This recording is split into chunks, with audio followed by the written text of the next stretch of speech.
하나님 말씀은 디모데후서 4장 1절부터 5절까지입니다. 그 하나님 앞과 곧 살아있는 자들과 죽은 자들을 심판하실 그리스도 예수 앞에서 그가 나타나실 것과 그의 나라를 두고 엄히 명하노니 너는 말씀을 선포하라. 때를 얻든지 못 얻든지 항상 힘쓰라. 범사의 오래 참음과 가르침 안에서 경책하며 경계하며 권하라. 왜냐하면 때가 이르리니 사람들이 바른 교훈을 받지 아니하며 귀가 가려워서 자기의 사욕을 따를 스승을 많이 두고 또 그 귀를 진리에서 돌이켜 산한 이야기들을 따르리라. 그러나 너는 모든 일에 신중하여 고난을 받으며 전도자의 일을 하며 내 직무를 다하라. 오늘 말씀 가지고 배척당하는 건강한 교훈, 환호하는 허탄한 이야기라는 제목으로 말씀을 나누겠습니다. 우리는 보통 전도해야 된다. 구원을 받고 하나님의 은혜를 가지고 그 다음에 가만히 있으면 좀 이렇게 뭔가 집중하죠. 그래서 전도해야 된다 그런 강박관념이 있게 되는데요. 전도하는 것, 복음을 전파하는 것이 성도들에게 주신 명령일까요? 마가복음 16장에 보면 너희는 온 천하에 다니며 만민에게 복음을 전파하라. 이거는 사도들에게 주신 말씀입니다. 그 문장 앞에 쭉 올라오면 열한 그 사도들과 같이 만나서 이 말씀을 주신 것을 볼 수 있죠. 또 한 가지, 너는 때를 얻든지 못 얻든지 말씀을 전파하라. 이 말씀은 사실 이 말씀 때문에 우리는 전도해야 된다 이런 얘기를 하는데요. 이 말씀도 성도에게 주신 말씀이 아닙니다. 사도인 바울이 목사인 디모데에게 주신 마지막 유언인 것이죠. 그렇다면 성도는 무엇을 해야 될까요? 우선 성경을 살펴볼 필요가 있습니다. 그리스도의 복음은 신약 27권으로 되어 있습니다. 복음서가 4권, 그리고 역사서, 또 서신서, 또 예언서. 근데 복음서는 예수님의 행적을 나타낸 거고요. 사도행전은, 역사서는 사도들의 행적을 나타내는 것입니다. 그 서신서는 사도 바울이 다른 사도들이 당부의 말씀을 기록한 것이고요. 예언서는 예수 그리스도께서 교회들에게 하신 말씀입니다. 대부분 서신서는 성도들에게 보낸 편지인데요. 그 중에서 성도들에게 보낸 편지가 아닌 것이 있습니다. 그것이 바로 목회서신이죠. 목회자에게, 목사에게 주신 편지인 것입니다. 디모데 전후서와 디도서 같이 그것은 사도가 목사들에게 보낸 편지입니다. 근데 목회서신에만 나오는 특별한 용어가 있어요. 단어가. 그 바른 복음이라는 것이 있는데 정확한 번역은 건강한 교훈입니다. 성경을 아무리 찾아봐도 별로 그런 기억은 안 나죠. 바른 교훈. 근데 그것은 3번이 나와요. 디모데전서, 디모데후서, 디도서. 이 목회서신에만 나오는 그런 내용입니다. 근데 이 바른 교훈 하면은 오늘 바르지 않은 교훈에 반대되는 것 같지만은 이것은 정확한 번역은 건강한 교훈입니다. 그럼 건강한 교훈이라는 것은 무엇일까요? 이것도 성경에서 그 정의를 찾아봐야 됩니다. 무엇을 건강한 교훈이라고 하는지. 디모데후서 1장 11절에 이 교훈은 내게 맡기신 바 복되신 하나님의 영광의 복음을 따름이니라. 그러니까 복되신 하나님의 영광의 복음이라는 거예요. 그러니까 이때 이 복이라는 것은 마카리우스의 복입니다. 마카리우스라는 것은 주님과 같이 만나서 함께 가는, 함께 계속 있는 복을 말하는 것이고, 영광이라는 것은요, 하나님의 뜻하신 것이 나타나는 것이 영광입니다. 예수님이 사람의 몸으로 오신 거, 그것도 영광이에요. 하나님께서만 할 수 있는 일입니다. 또 예수님께서 십자가 달리시는 것도 영광이에요. 그러니까 하나님께서만 가능하신 일이죠. 그러니까 사람이 하나님이 십자가 달리신다는 건 불가능한 거거든요. 근데 그것도 영광이고. 그러니까 영광이라는 것은 하나님의 계획한 것이 모든 것이 이루어질 때마다 다 영광입니다. 그러면 하나님의 마지막 계획이 이루어진 영광이 무엇일까요? 그것은 어린 양의 혼인잔치. 그러니까 예수 그리스도께서 결혼하시는 것, 그것이 처음에 계획했던 것이 맨 마지막에 이루어지는 것이 되는 것입니다. 하나님의 영광의 복음이라는 것은 하나님이 계획하신 것을 그것이 드러나는, 거기에 관련되는 것이 영광의 복음이죠. 건강한 교훈이라는 것은 바로 이것을 가리키는 것입니다. 창세기부터 시작된 여호와 하나님의 목표가 바로 그것입니다. 창세기 2장 24절에 보면 남자가 부모를 떠나 그의 아내와 합하여 한 몸을 이룰지니라. 이것은 예수 그리스도의 결혼을 염두에 두고 하신 말씀이에요. 창세기, 출애굽기, 레위기 쭉 지나가서 모든 것이 갈 때까지 그 얘기는 아무것도 아닌 것 같지만 결국 그것을 위해서 가는 것이고, 그것이 이루어졌을 때 하나님의 영광을 찬송하게 되는 것입니다. 남자는 그리스도이고 그 아내는 교회라는 것, 그것을 에베소서 5장 32절에서 이것은 큰 비밀인데, 성경에서 가장 큰 비밀인데 그 비밀을 얘기하고 있습니다. 하나님이 통치를 하시는 결과물이 결국 무엇이라는 겁니다.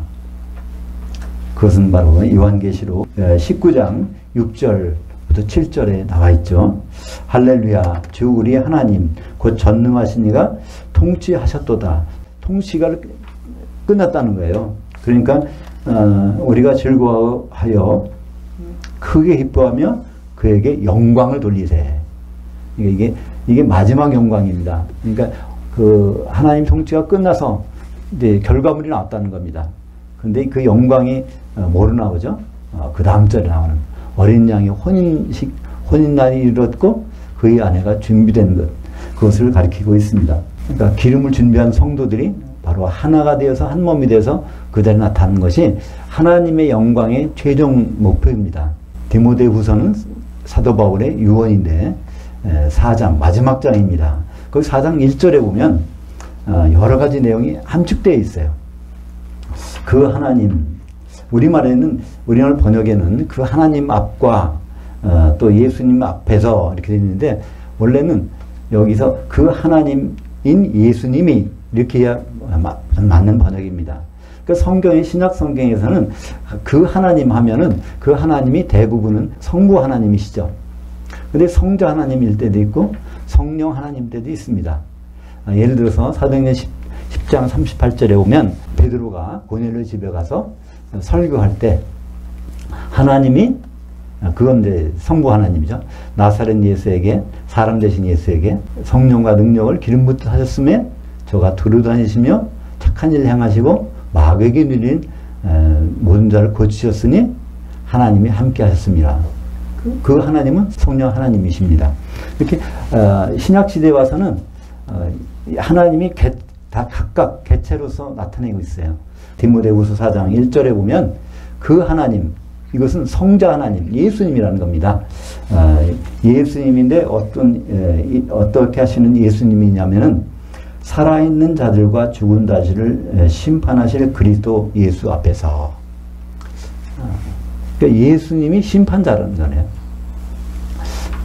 요한복음 5장 22절에 보면 아버지께서는 심판하는 모든 권한을 아들에게 주셨으니, 이런 말씀입니다.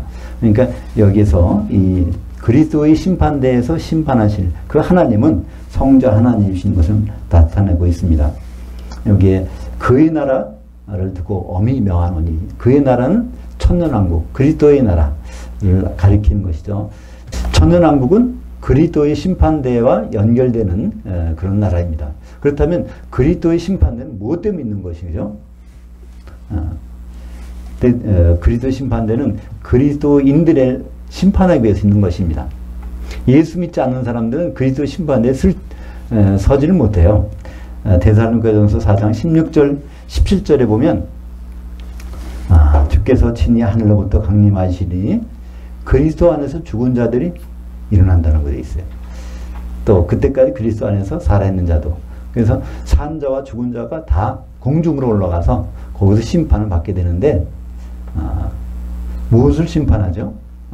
혼인잔치에 들어갈지 안 들어갈지를 심판하는 것입니다. 그리고 나서 이제 천년왕국이 이루어지는 것이죠. 근데 이 그리스도의 심판대 서기 위해서 우리가 들어야 될 것이 있습니다. 그것이 건강한 교훈이라는 것입니다. 이 건강한 교훈이라는 것은 사람이 건강하다. 그 교회도 그런 식으로 표현하고 있죠. 왜냐하면 교회는 그리스도의 몸이니까 건강한 몸을 이루기 위해서는 건강한 복음이 필요합니다. 그러니까 아이들이 우유 젖을 먹고 건강해지듯이 건강한 복음은 바로 건강한 교회를 만드는 것입니다. 그러니까 목사는 건강한 교훈을 선포하는 직무를 가진 사람이고요. 성도들은 건강한 복음을 들어야 되는 사람들입니다. 그러니까 그래야 결국에 가서 건강한 몸이 되고 그리스도의 아내로 성장할 수 있기 때문에 그렇죠. 그래서 이 건강한 교훈이라는 이 단어가 목회서신에만 있는 이유입니다. 목사님만 이걸 알아야 된다는 거예요. 목사님 이거를 알지 못하면 이걸 제대로 줄 수가 없다는 것이죠. 산모가 누굽니까? 어린아이에게 젖을 주는 사람이잖아요. 그러니까 이 건강한 교훈이라는 이 단어를 목회서신, 그러니까 디모데전서, 디모데후서, 디도서 세 곳에만 이 건강한 교훈이라는 말이 사용되고 있습니다. 하나님은 그리스도의 신부를 되게 하는데 도우미를 주셨어요.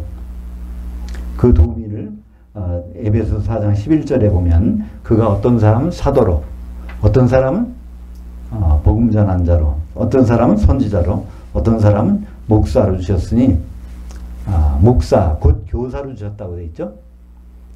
그러니까 사도나 선지자나 복음 전환자나 목사는 교사라는 것입니다. 가르치는 사람이에요. 어떤 걸 가르칠까요? 건강한 복음을 가르치는 사람입니다. 건강한 교훈으로 그들을 가르칠 때 건강한 몸을 이룰 수가 있는 것이죠. 그들을 주신 이유가 간단하지 않습니까? 사도, 선지자, 목사, 교사 주신 이유는 성도들이 신부되기 위해서 준비하라고 주신 것인 것을 볼 수 있죠. 에베소서 4장 12절에 보면 이는 이런 것은 사도와 선지자와 목사, 교사 주신 목적은 이유는 그것입니다. 이유는 성도들을 온전하게 하여 집사일을 하게 하며 그리스도의 몸을 세우려 하심이라. 그리스도의 몸을 세우도록 하기 위해서 사도가 있고 선지자가 있고 복음 전환자가 있고 목사가 있다는 것이죠. 그러니까 자명합니다. 성도들이 복음 전환되는 된다고요? 아니죠. 복음 전환되는 목적 이유를 가진 사람들은 따로 있습니다. 성도들은요 그리스도의 몸을 세우는 일을 하면 돼요. 그것을 안 하고 다른 일을 한다는 것은 자기의 목적을 잊어버리는 것이죠. 성도들에게 전도하라는 말이 성경에 한 군데 있을까요? 없어요. 많이 있을 것 같지만 복음서에 보면 그런 말이 있을 것 같지만 복음서의 끝에 가서 그런 말씀이 있는데 전부가 사도들에게 주신 말씀이에요. 그리고 서신서 로마서부터 유다서까지 거기 보면 한 군데도 그게 안 나와요. 목회서신에만 그런 말이 나오죠. 성도들은 그리스도의 몸을 세우는 본연의 업무가 있는데 그것을 해야 될 것입니다. 성도들이 그런 일을 할 때는 이런 분들이 필요해요. 도우미가 필요하단 말이에요. 성도들을 온전하게 한다. 그 말은 찢어진 그물을 깁는다는 말로 해서 나온 말입니다. 찢어진 그물. 성도들이 갖고 있는 그물이 찢어졌다는 거예요. 그거 와서 고기 잡으려고 하면 아무리 잡아도 고기가 안 잡힙니다. 그건 무슨 말일까요? 사도들은 신약 성경을 기록해 놨습니다. 이게 헬라어로 기록했어요. 근데 그게 지금은 다 각 나라 말로 번역되어 있어요. 근데 이게 온전히 번역이 안 돼 있단 말입니다. 찢어진 그물이라는 거죠. 이게 찢어진 그물이니까 이걸 봐도 제대로 이게 무슨 내용인지 모르게 돼 있는 거죠. 그것을 기워주는 사람이 지금은 목사들입니다. 그죠? 목사가 그런 걸 기워주는, 그걸 기워진 걸 제대로 가지고 보면 건전한, 건강한 복음으로 성경을 볼 수 있는 것이죠. 그런데, 말세가 되면 어떤 일이 벌어진다고 되어 있습니까? 때가 이르니 오늘 본문의 3절에 보면 왜냐하면 때가 이르니 사람들이 바른 교훈, 건강한 교훈을 받지 아니하며 귀가 하려워서 자기의 사욕을 따를 스승을 많이 두고. 그러니까 때가 이르면 아마 지금이 그 때가 됐는지도 모르겠어요. 그러니까 건강한 교훈을 안 받는다는 거예요. 그리스도와 결혼하는 그 관계되는 얘기는 안 듣는다는 겁니다. 그러면 어떤 얘기를 들을까요? 자기의 귀를 만족시켜 줄 수 있는 목사님들을 찾아서 그 설교를 찾아서 이제 그로 간다는 것입니다. 또 귀를 기울여서 돌이켜 허탄한 이야기를 따르리라. 그러니까 허탄한 이야기를 따른다는 거예요. 허탄한 이야기는 원문에는 미토스라고 하는데 마이스, 신화라는 뜻입니다. 그러니까 지어낸 이야기, 좀 신기한 이야기, 그런 얘기들을 사람들이 너무나 좋아한다는 거예요. 이것은 이제 일반 사람들 얘기 아닙니다. 교회에서 사람들이 교회에서 나와서 그런 얘기를 듣고 싶어 한다는 거예요. 그러니까 그리스도와의 결혼에 대한 얘기가 아니라 또 신기한 얘기를 듣고 싶어 한다는 것입니다. 예를 들어서 히스기야 왕이 기도를 열심히 했더니 죽을 병에서 나왔지 않습니까? 그것처럼 우리도 죽을 병을 걸려도 기도 열심히 하면은 낫게 해주신다. 근데 사람들은 그 뒤를 안 봐요. 그 수명을 연장시켜 준 다음에 그 낳은 아들 므낫세가 어떤 악행을 저질렀습니까? 히스기야 그때 죽었으면 그런 일은 안 나타났을 거예요. 그죠? 그래서 나라가 망하는 그런 것까지 나오는데 우리는 여러 가지 구약에서 기도 응답 받고 뭐 받고 그런 내용이 복음의 내용이 된다는 것입니다. 복음의 내용, 건강한 복음이란 건강한 교훈이라는 것은 그리스도와 결혼하는데 어떻게 우리가 준비해야 될까? 그것을 가르치는 것이 건강한 교훈인데 사람들은 그것을 따르지 않는다는 것이죠. 그러니까 수요는 공급을 창출한다는 말이 있습니다. 그러니까 목사님들이 요즘에 보면은 허탄한 얘기를 많이 할 수밖에 없어요. 왜 그럴까요? 성도님들이 허탄한 얘기를 귀를 기울이니까 거기에다가 신경을 쓰는 목사님들이 많이 생기다는 것입니다. 그것은 다 1900년 전에 2000년 전에 예언이 됐어요. 그 예언이 신기하게도 지금 그대로 되지 않습니까? 예수 그리스도와 결혼에 관계되지 않는 이야기라 하면 모든 것은 허탄한 얘기입니다. 그것이 사실이건 아니건 간에 허탄한 얘기일 수밖에 없다는 것이죠. 성도 본연의 일을 우리는 다시 생각해 봐야 됩니다. 그날의 가까움을 느낀다면, 예수님이 오실 것을 생각한다면, 예수님 앞에 그 앞에 내가 설 것을 생각한다면 건강한 복음을 기울이지 않을 수 없는 것이죠. 히브리서 10장 24절과 25절을 보면요. 서로 돌아봐 사랑과 선행으로 격려하며 모이기를 떠나는 어떤 사람들의 습관과 같이 하지 말고 오직 권하여 그날이 가까움을 볼수록 더욱 그리하자. 그러니까 여기서 전도하는 대신에 서로 돌아보아 또 사랑과 선행으로 격려하며, 이 선행도 도덕적인 선행이 아닙니다. 하나님의 선이라는 것은 예수님 결혼하시는 거예요. 그러니까 그런 데 관계되는 일로 사람 서로 돌아보고 격려하라는 것입니다. 여기서 모이기라는 단어가 나와요. 모이기를 폐하는 어떤 사람들의 습관과 하지 말고, 여기서 모인다는 단어. 그러니까 우리 잘 모여야 돼. 자주 모여야 돼. 이런 말을 많이 합니다. 근데 여기서 모이기라는 단어는요, 특별한 단어입니다. 에피신 아고게라고 해서 성경에 2번밖에 안 나와요. 이것은 예수님 앞에 서는 그 모임을 얘기합니다. 그 자리에 거기 서기 위해서 그것을 얘기하는 거예요. 이 단어가 데살로니가 후서 2장 1절에 나옵니다. 데살로니가 후서 2장 1절에 보면, 형제들아 우리가 너희에게 구하는 것은 우리 주 예수 그리스도의 강림하심과 그 앞에 모임에 관하여, 이것도 그냥 모이는 게 아니에요. 에피시나고게, 그리스도의 심판대 앞에 서기 위해서 이것을 얘기하고 있는 것입니다. 그러니까 성도들은, 초대교회 성도들은 항상 그리스도 앞에 어떤 모습으로 서야 될까, 이걸 생각하고 신앙생활을 했어요. 그런데 우리를 돌아보면 그런 생각 별로 없잖아요. 내가 어떻게 될까, 내가 죽으면 천국 가서 예수님 앞에 쓰지 않을까 이런 걸 생각하는 거예요. 그런데 개인은 쓰지 못합니다. 반드시 성도들이 같이 그 앞에 서게 돼서 심판을 받게 되는데 그것은 혼자인지 들어가는지 못 들어가는지 결단이 나는 것입니다. 성경은 한마디로 거룩한 결혼 이야기입니다. 예수님과 우리가 결혼하는 것입니다. 신랑은 정해져 있어요. 신부도 정해져 있는데 신부는 하나밖에 없다는데 문제가 있습니다.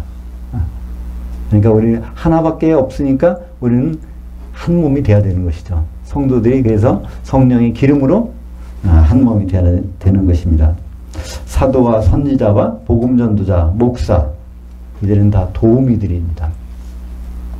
이것을 일깨워 주는 것이 건강한 교훈입니다. 그래서 건강한 교훈은 막연히 우리가 뭘 해야 될까 이것이 아니라 우리가 예수님과 결혼해야 되는데 뭘 준비해야 될까 이것을 일깨워 주는 것이 건강한 교훈입니다. 기도하겠습니다.